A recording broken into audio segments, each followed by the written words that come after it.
You are watching the most officiated team at the 2026 World Cup, and somehow, the team that gets away with the least punishment. 3 yellow cards. That's it.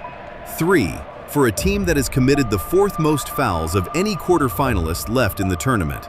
That's not an opinion, that's the stat sheet. And it's just the start. In the last 2 weeks, Lionel Messi has escaped a stud-down-the-leg tackle with no card at all. He's taken a free kick before an exhausted 40-year-old goalkeeper could even finish setting his wall. FIFA sent an all-Argentine refereeing crew to officiate a match Argentina wasn't even playing in. And somewhere in the middle of all of it, the FBI opened a real, active investigation into where $300 million of Argentina's football money actually went. Call it what the internet already has, the golden whistle. Every close call, bent just enough. Here's the map. We start small. The stuff you can watch back on video, second by second. Then we go deeper, into the disallowed goals and the referee assignments nobody in Atlanta or Boston wanted to explain on camera. And we end with 2 names nobody expected to be in the same sentence as a World Cup scandal: Donald Trump and the FBI. Because by the end of this video, you'll understand exactly why an Egyptian head coach stood in front of cameras and used the word cheated. It started small. Group stage, Argentina against Algeria. Messi drags his studs down the back of Aissa Mandi's Achilles, the exact kind of contact that's ended other players' tournaments early. Referee Simon Marciniak waves play on. VAR checks it. VAR agrees. No card. One moment, you could call it luck. But then came Cape Verde. Argentina, the world champions, needed extra time to survive a 40-year-old goalkeeper named Vozinha from a nation of 500,000 people. And in the middle of that match, Messi lined up for a free kick. The referee blew his whistle, and before Vozinha had finished organizing his wall, Messi struck it early. It forced a diving save and set off a furious pile-on online. Some fans called it a genius veteran's instinct. Others called it flat-out cheating. Either way, legal by the letter of the law, and exactly the kind of gray area that keeps finding the same team. Therefore, when a second gray area moment hit, a referee halting play mid-attack so an Argentine defender could receive treatment, at the exact moment Cape Verde was rushing to take a corner, it stopped looking random. Small moments on their own, but stack them and a pattern appears. Contact that would end another team's tournament, waved through without a second look. Set pieces bent by seconds in Argentina's favor. 3 yellow cards for the 4th dirtiest team still standing. Not everyone agrees this is a pattern and not coincidence. Some argue that close calls always cluster around the best team in the room because officials hesitate to punish the players the whole world is watching. Others say that's exactly the excuse that lets real bias hide in plain sight. Which one you believe? That's a debate worth having in the comments. Because the small stuff was only the warm-up. What happened against Egypt wasn't a gray area at all. Egypt was up 2-0. Then, in the 62nd minute, Mostafa Zico scored what should have been the goal that ended Argentina's World Cup. VAR pulled it back, ruling that, somewhere in the build-up, an Egyptian player had made contact with Lisandro Martinez, the full length of the pitch away from where the ball actually crossed the line. Legal under FIFA's own rulebook. But even the broadcast's own analysts said it live, on air. That's not what VAR was built for.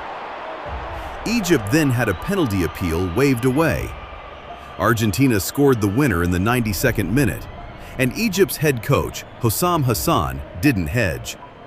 He stood in front of the cameras and said his team had been cheated, that there was pressure on the referee to keep Argentina alive. If you're Egyptian, you already felt this before you ever read a headline about it.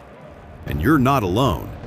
Ask a Dutch fan from 2022 or an Algerian fan from the group stage this year. Different tournaments, different opponents, same feeling. Playing Argentina means playing the whistle too. The officiating wasn't the only place FIFA's decisions raised eyebrows.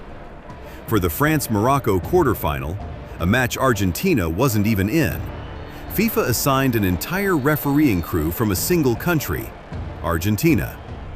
And for Argentina's own quarterfinal against Switzerland, they picked a referee, João Pinheiro, whose history in big matches has made Argentine Federation officials visibly nervous. Here is the moment that turns bad luck for Argentina's opponents into something else entirely.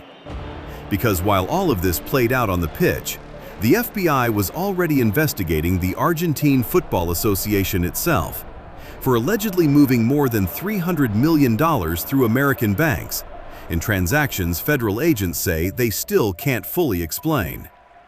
Payments to a self-described spiritual guide.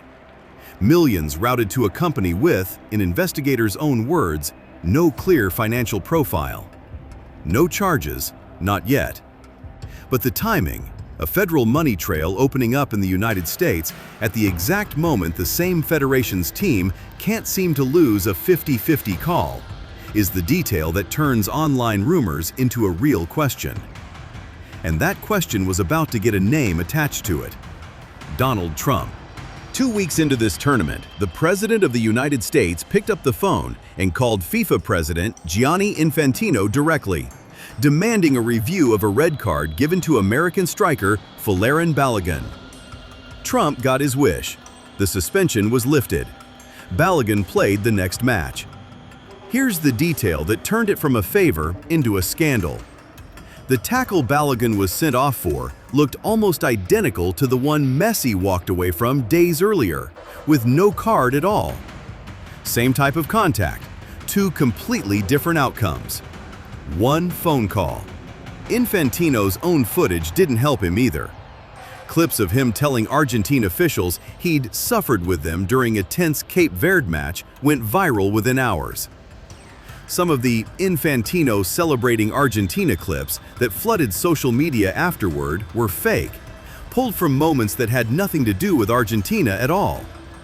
Delete those. You don't need them. The real footage is damning enough on its own. A former head of English refereeing publicly rejected the idea that any of this was fixed. International football, he said, has too many checks and balances for real match fixing. Maybe he's right. Maybe Argentina is simply the best team on earth, getting the benefit of every doubt that follows greatness. Or maybe an Egyptian coach calling it cheating, a $300 million federal investigation, and a sitting president's personal phone call to FIFA are not a coincidence at all. FIFA has not answered that question. Not once. You just watched every piece of it. The cards, the disallowed goal, the money, the phone call. You decide what it adds up to. Messi and Mbappe one more time in the final, with everything you just heard hanging over it. That's next. Subscribe.